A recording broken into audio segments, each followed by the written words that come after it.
لو عايزة كيكة شاي هشة ومرتفعة وناجحة جدًا، يبقى اتفرجي على الوصفة دي، وهاقول لِك على معلومات إن شاء الله تنجّح معاكِ أي وصفة للكيكة. أول حاجة بالنسبة للمقادير وأهم حاجة لنجاح الكيكة إنه كل المكونات تكون بدرجة حرارة الغرفة. أنا معايا 4 بيضات، هاحط عليهم فانيليا سايلة، معايا كمان كوباية وربع من السكر، ونص كوباية من الزيت، وكوباية ونص من اللبن، معلقة كبيرة من الخل، رشة ملح صغيرة، يعني أقل من ربع معلقة صغيرة، وكمان معايا 3 كوبايات من الدقيق، هاحط عليه كيس كامل من الكيك شيف. مينفعش خالص إن احنا نستخدم معلقة واحدة بس من البيكنج باودر مثلًا على الكيكة بمقادير كبيرة زي كده، لازم نحط الكيس كله عشان تطلع معانا هشة ومرتفعة. وأنا بصراحة باحب كيك شيف جدًا لإنه بيضبط الكيكة وبيخليها مرتفعة جدًا، عشان هو بيبقى فيه محسن كيك. قلبت كده الدقيق مع البيكنج باودر، يلا نبدأ في التحضير. في بولة غويطة هاحط فيه البيض اللي عليه الفانيليا، هاحط عليهم السكر وكمان الملح والمعلقة الكبيرة من الخل. هاضرب المكونات دي كويس جدًا لحد ما السكر يدوب وكمان لونه يبقى فاتح. هاقول لِك على كام معلومة مهمة تفيدِك وأنتِ بتعملي أي كيكة. أول حاجة إنه نشغّل الفرن على درجة حرارة 180 قبل ما نبدأ في تحضير الكيكة، والدرجة اللي هنسخّن بيها الفرن هي نفس الدرجة اللي هنسوي بيها اللي هي ال180، يعني ما تعلّيش عن كده وبعد كده ترجعي تقلليها على 180 لمّا تيجي تدخّليها الفرن، لأ سخّنيه على طول من الأول على درجة حرارة 180.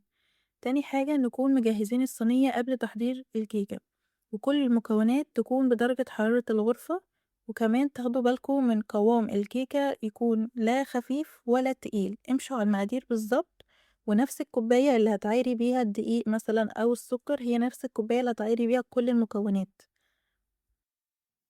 بالنسبة للتسوية بيكون على درجة حرارة 180 في الشبكة في النُص. تاني حاجة إنه ما نفتحش عليها قبل نُص ساعة. كده أنا خلطت المكونات لحد ما اللون بقى فاتح والسكر داب، هانزل بقى بالزيت واللبن وهاخلط المكونات برضه كويس مع بعض، تقليبة سريعة يعني مش هاقعد كتير.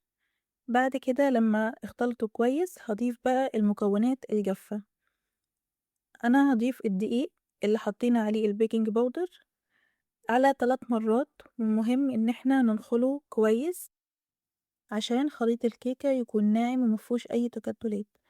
لمّا ننخل الدقيق ننخله على مرّة أو مرّتين، ما نحطش كل الدقيق مرّة واحدة عشان زي ما قُلت لكم إن لازم ندّي لكل حاجة حقها في الضرب، وإن كلّه يختلط مع بعض بشكل كويس.